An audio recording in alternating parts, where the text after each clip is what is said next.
Hi everyone, Mr. Who's the Boss here, and this is my full review of the LG G3. So this is a phone I've been waiting on for about 2 months now, and in the last week or so that I've had it, I've used it pretty much constantly. Now I think the first thing that we should actually get out of the way is how this thing looks. The LG G3 is the best looking phone I have ever set my eyes on.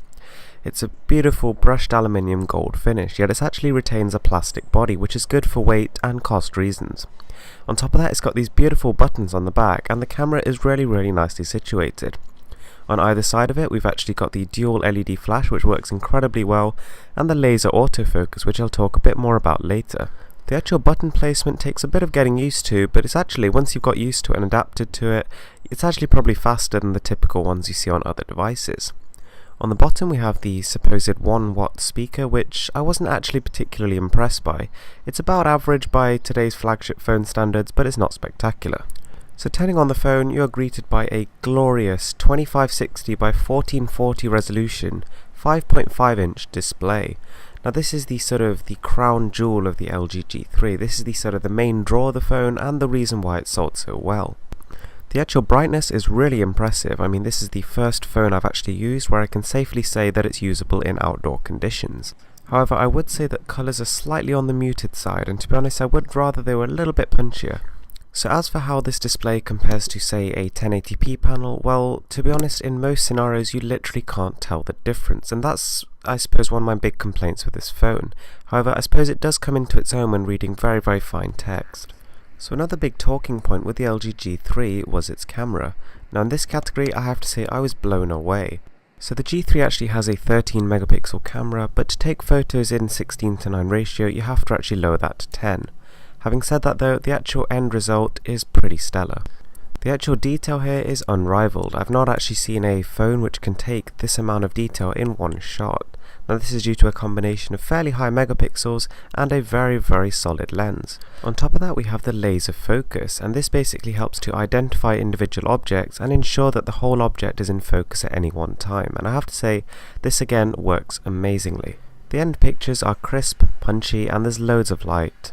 The video is also very impressive, so not only do we have selective focus, 1080p recording at 60 frames per second, and also 4K at 30 frames per second, but we also have slow motion and optical image stabilization plus, which makes the video playback very smooth indeed. So LG's keyboard is pretty good. I haven't actually felt the need to use a third-party one like I normally do.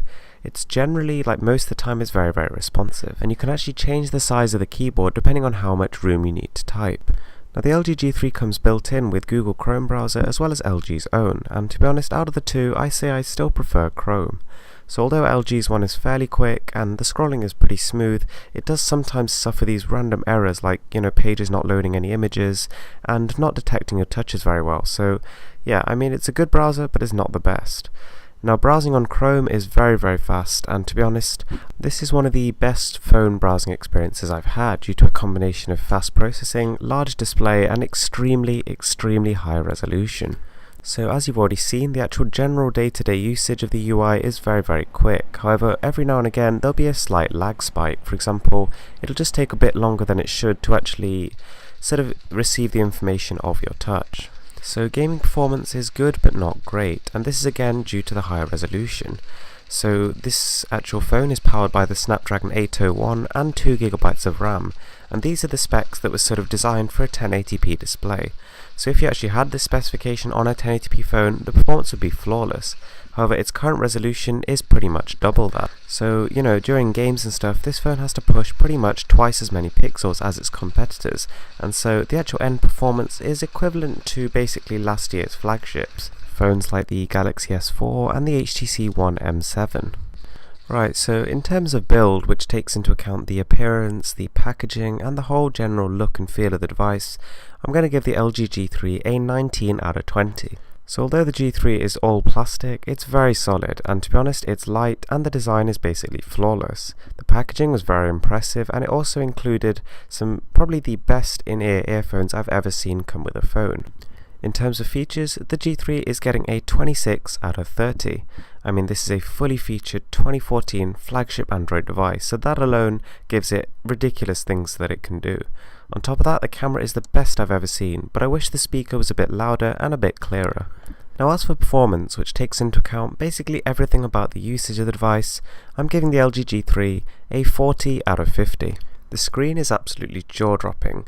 The actual UI and stuff is all very snappy, however games do tend to suffer, and I think ultimately the display is a little bit of an unnecessary addition.